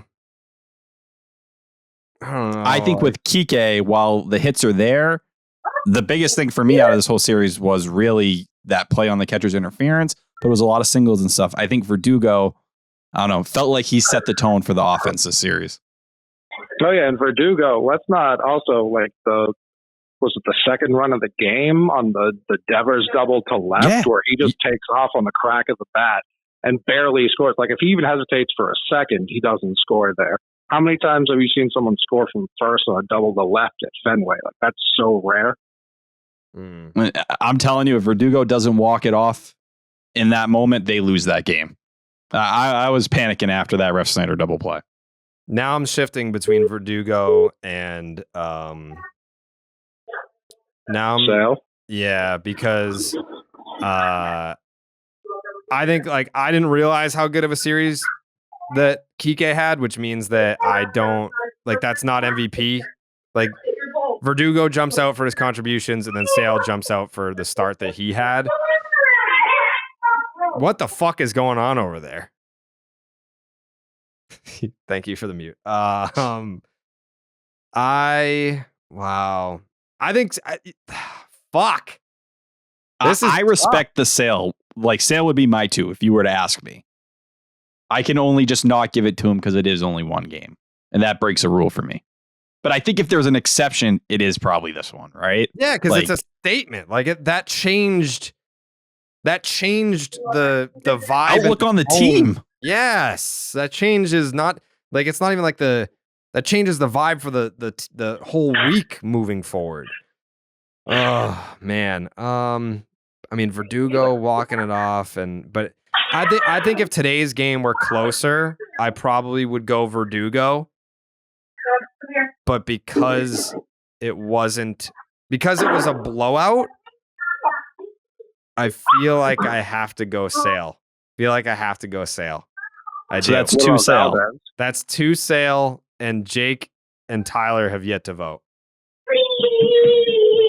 Is anyone in on Valdez? No. Why not? Hanging out in Worcester. He was electric. He was electric. Damn. Tyler, I'm gonna give you the next vote. I'm gonna go Alex Verdugo. I'm gonna be the difference maker here. Okay. So that I think I'm throwing it up into Jake Sands here. Wow. Yeah, I'm going Doogie as well. Wow. Whoa! Wow. Oh It's shit! just like when we're talking catch up, like it's just those big moments that like decide games, and the leadoff homer and the walk off, just on top of how hot he's been in general. Like that's Doogie for me. Wow. Okay. What the fuck do And we he do now? He swore on Nesson too, which was big. Whoa! Yeah. Whoa! That is 2 F-bombs. That does have to be part of this equation. Yeah. That's our best post-game interview in a long time. Yeah. Yeah. What are we gonna do? Who the fuck do we ask? Call Verdugo. Do I ask Cora? That's not a bad idea. Oh yeah. All right. Ask for what that Devers situation, and ask him like how close to the sun is Kluber. We're voting on the series MVP right now on the podcast, and the votes are even for Doogie and Sale. You're the deciding vote. I know his answer already. You don't even have to tell me. Again, I'm going to go, Jared, to your comments earlier about what he said about Sale post game. I think that's going to bleed through right now. I do. Yeah, I would say he leans Sale, or he goes, I lose my number. One of those two. He would never do that. Yeah. Let's see. Has Cora ever helped with the Clark Sketchup Doogie! MVP before? Wow! Whoa! He picked Doogie! Wow! Let's go! Wow! Alex Verdugo! Alex Cora with the deciding vote. Alex Verdugo, Clark's Ketchup Series MVP. Your manager. Wow. I did not see that coming. Did not see it. Wow. Damn. That's Alex bias. he said, Doogie, big swing today. Wow. 1-0 Sox. Wow. It's deserved. And I'm telling you, that homer he hit today is exactly what Cora was telling him. Like, bro, you do not have to aim for homers. If you just trust your approach, you're going to walk into them. Wasn't launched, wasn't over the bullpen. Just boom, right field, pull the ball, hook it. That's it. Yeah. Well, all right, Coley, thank you for your vote. We lost. It's okay though. That was That's all right. that was thrilling. Yeah, I mean, Sale. I'm just happy Sale's finally getting positive recognition. Yeah, me too. Me too. All right, go be a dad. Do you still have COVID? Oh yeah, the whole house. The whole house. Feel better. You go. You enjoy that. Thanks, pal. See you, pal. That's Coley Mick, Father of the Year. Cora didn't even think about that. No, he didn't. He was like, Doogie. He was waiting for the call. I mean, at least now we know if there's ever a split vote that Alex Cora will just tell you. With Matt Barnes being our guy last year, we now need somebody we can lean on here. Yeah. Yeah, he didn't even question it. He was just like, Doogie. That's why he's the manager. Yeah, that might be the most legit Clark's Ketchup Series MVP that we've ever decided on. I think Cora did drop the quote the other day. Alex Verdugo is becoming a guy. Ooh, He's a guy. he is a guy. What's his wins above replacement? I know that's like it's too early to be looking at that, but is he like a full win yet? He's got to be.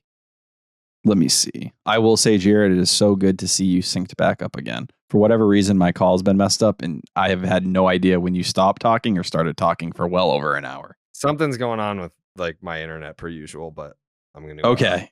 Would you like to take a guess, or do you just want the number? I'm going to say his. Are you looking at Fangraphs? Yes. His F4 is 0.8. Oh my God, you nailed it right on the dot. It is 0.8. Holy shit. I get paid the big bucks, dog. Do you want the B war as well? No, it's probably 0.6. Okay. It's 0.1 higher, 0.9. Oh, okay. Cool. But I believe both of these are going into today. So I'm just going to round it out and call it 1. He's a 1-win player right now. Love that.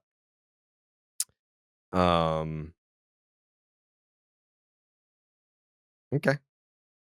I like that. I've now decided that we need a Stop and Shop look ahead jingle. I don't need a whole song. Is this going to be a project out of you, or are you hoping for someone to create this? Maybe I feel like your creative juices. There was a lot released for that project you put out. Yeah, I'm exhausted. Yeah. Do you have the raw recording of your vocals? Probably. Now, you're old, so you probably don't get this, but like Playboi Carti, when he drops music, they release his ad libs. What the fuck is that? Oh, you don't know who Playboi Carti is? No. This is your biggest old man moment of all time. No, I've always just not been in tune with pop culture. Okay, he's a rapper, but he's known for his ad libs, and he kind of does different voices. And if you play it without the beat, it sounds really weird. Yeet's another one of those guys. I need to hear it. I want to hear the raw vocals at some point. Yeah, I can probably find those. Please. That'd actually be really funny to just have like the raw vocal of me screaming ketchup. That should be the last one of the regular season this year. Yeah, just drop a ketchup. Yeah. So by the way, the last line in the song, people were like, "What are you saying?" And I'm saying drizzle it. I heard that. I didn't have a problem hearing it. Yeah, people were like, "What are you saying?" I'm like, it's like when you have to be a certain like level of smart to understand music. I guess if you don't know Clark's Ketchup like that, then maybe you wouldn't know what they're saying. But Clark's never been Ketchup, drizzled before. Yeah. Congratulations to Alex Verdugo on being that's his first Clark's Ketchup Series MVP this year? Definitely. Has to be. Devers has 2. Duval has 1. Now Verdugo. Alex Verdugo. I'm trying to find that clip. It's got to be in here somewhere. I know I have it somewhere. The F-bombs? Oh, yeah. Here it is. Right there. Go ahead. What's going through your mind as you're taking time to really evaluate that play again? Please be fucking fair. Oh, my bad. But please be fair, man. I was like, I just didn't want to pull one and fucking. I didn't want. We're live, Alex. Sorry, guys. sorry. I didn't want to roll over, you know. And fucking. That's just how people talk. That's just how people talk around here. Jemai looked very nervous when Verdugo dropped the first one, and then the second one I felt kind of bad for. Like I needed it. It gave me like, that feeling, but Nessa's had a rough week or so. Just not their fault, but Kike dropping an F-bomb on TV, Alex Verdugo dropping a couple F-bombs. I feel like there's been more this season than in any years past. And the fucking, you talk to anyone from Dorchester, that's just like how they talk. And, the fucking. What's going through your mind as you're taking time to really evaluate that play again? Please be fucking fair. Oh, my bad. But please be fair, man. I was like, I just didn't want to pull one and fucking. I didn't want. We're live, Alex. So I don't want to pull one and fucking, fucking. He has truly embraced the city, and very few players do that, like overall, and become like I look at Alex Verdugo, I'm like, this dude has to be from Boston. He's just become Boston. Yeah. I love him. I love me some Doogie. Extension talk, baby. Yeah, get it done. Get it done. I mean, I like the fact that he's got a fire now too. So, but yeah, want Alex Verdugo around for a while. The Stop and Chop look ahead. But before we do that, baseball's in full swing and there are games on all day, every day. And when I'm watching all the games and recording all these podcasts every week, it can be tough to get a handle on it all. But thanks to the Xfinity 10G network, I can stay on top of everything. With Xfinity 10G, you can power an entire house full of devices with ultra low lag, so you and everyone that you know can stream every single game at the same time and never miss a pitch. And if you're on the go, Xfinity has your back with millions of Wi-Fi hotspots. Introducing the next generation 10G network only from Xfinity. The future starts now. Learn more at xfinity.com/10G. And thank you to whoever in sales got us an updated ad read, even though I'll miss doing the March Madness ad read in April and just shouting out a random college every single time. I will miss doing that. I might still do that. That's a fun bit.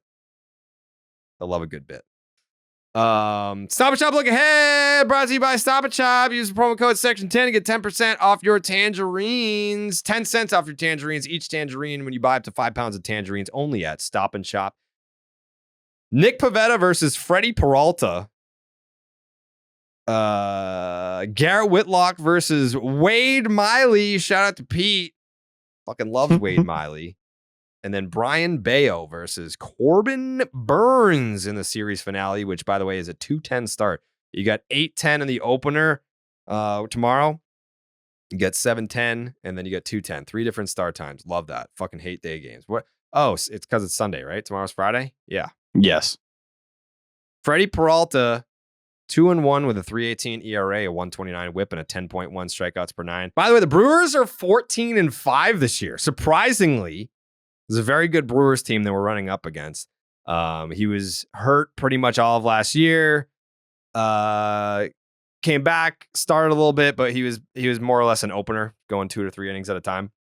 He's back to full strength, averaging 95 pitches a start this year. He did suck against the Padres, 5 innings, 9 hits, 5 earned runs, 1 homer, took the L. His other 2 starts were against the Mets and the Cardinals, 12 innings, 1 earned run with 14 strikeouts, no home runs allowed. He's very nasty. He's seeing a velocity jump this season. He's averaging 94.6 miles per hour in the 4 seam. The previous career high was 93.6 in 2019. Last year, he was at 92.6, so the fastball velocity very much is up. Fastball, 6 for 31, 0 extra base hits, a 260 weighted on base average, has between 28-30% whiff rate on his 3 secondary pitches, which are slider, change, curve. Brewers are 2-1 in his starts. The Red Sox have decent numbers against them, but of the guys that are actually here, 2 for 9 with 3 strikeouts. Then we have Wade Miley, who is still doing it. He's 2-1 with a 1.50 ERA, an 0.94 whip, and a 7 strikeouts per 9 even. After the season he had with the Red Sox, Pete might have been the only person that still followed his career. Oh, I'm a Wade Miley guy. Throw me right in there. Dude, I have a Wade Miley Cincinnati Reds t-shirt. So you consider yourself a Wade Miley guy? Yeah. I like Wade Miley. I wouldn't consider myself that's Pete's thing, so I can never go over the top for Wade Miley, but I'm a supporter. I like to see him doing well. It always tickles me when I see that he's still in the league. I remember when in 2019 I walked into the Astros clubhouse and Wade Miley was sitting there, and I was like, "Holy shit, Wade Miley!" I just didn't think to see him sitting in there. So historically, he's either had a very good year or a very bad year. This looks like a very good year, which is great for Wade Miley enthusiasts across the globe. He's only allowed 3 runs all year. They all came in the same start against the D-backs, which I believe is another team that he pitched for. His other 2 starts were against the Padres and Mets, 2 really good offenses, and you had 13 innings, 9 hits, 0 earned runs, did not walk a batter, and struck out 11. Loves his cutter, 36% usage, but it's not that great. 316 batting average, 344 expected batting, 690 expected slug. So he's got the changeup 4-seam slider that he combines to use 60% of the time. Hitters are 6 for 48, only 1 extra base hit, which is a double. So you kind of want to hunt the cutter. The Brewers are 2-1 when he pitches. Red Sox 288, 356 with a 780 OPS against them. So The home runs, those belong to Story and Duvall. That does not help us. But Rob Refsnyder, the lefty slayer, 4 for 7, a double, 2 walks, and a 1381 OPS. Corbin Burns, this is weird. Like, I know that there was an injury. There was some preseason drama. He's 2-1 with a 4.76 ERA, a 106 whip, and a 6.8 strikeouts per 9. So you look at the record, good. ERA, bad. Whip, good. Strikeouts per 9, bad. It's weird. Strikeouts are down big time. 10.8 last year, and he actually peaked at 13.3 strikeouts per 9 in 2020. And now he's down to 6.8. Very, very strange. He's lost a full mile per hour on his cutter, which is now 94 compared to 95 last year. Hitters still can't hit it. It's 195 batting average, 268 slug. 95th percent in whiff rate last year. He's walking guys. 3 starts with 2+ walks this year. He had the one dominant start against the D-backs. That was 8 innings, 8 strikeouts, shutout. Every other start, he topped out at 3 strikeouts. Very, very strange.